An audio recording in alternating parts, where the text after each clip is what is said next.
കാട്ടിക്കുളം ചേലൂരിൽ കാട്ടാന ശല്യം രൂക്ഷം. വയനാട് വന്യജീവി സങ്കേതവും ബേഗൂർ റിസർവ് ഫോറസ്റ്റും അതിർത്തി പങ്കിടുന്ന പ്രദേശമാണിത്. പ്രദേശത്ത് സംയുക്തമായി സുരക്ഷ ഏർപ്പെടുത്തണമെന്നും ട്രഞ്ചും ഫെൻസിംഗും നവീകരിക്കണമെന്നും പ്രദേശവാസികൾ. പ്രതികരണങ്ങളിലേക്ക് ജനശബ്ദം.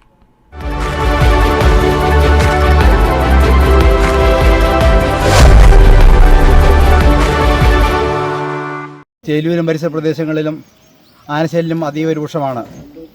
ഈ കഴിഞ്ഞ ദിവസം രാത്രിയിൽ ഇവിടെ ഇറങ്ങിയ ആന ചിന്നൻ എന്ന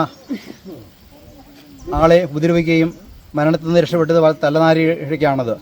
അക്രമകാരിയായ ഈ ആനയെ എത്രയും വേഗം ഇവിടെ നിന്ന് ഉൾക്കാട്ടിലേക്ക് തുരത്തിവിടുകയോ. ഒരു മാസക്കാലമായി ഈ ആന എല്ലായിടത്തും ഭീതി പരത്തിക്കൊണ്ട് വിളയാടുകയാണ്. ഇന്നലെ രാത്രി നടന്ന ഈ സംഭവം വളരെ ദാരുണമാണ്.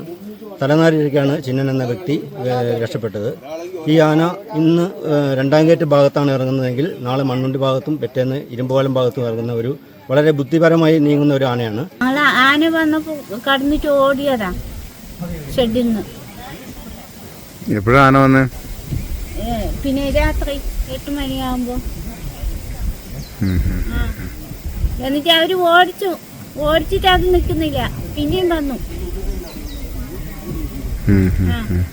പിന്നെ ആന ഇങ്ങോട്ട് വന്നപ്പോൾ മേലോട്ട് പോയി എങ്ങോട്ട് ആന പോയെന്നറിയില്ല. അതുകൊണ്ട് പുള്ളിക്കാരി ഇവിടെ ഇറങ്ങി നോക്കിയതാ.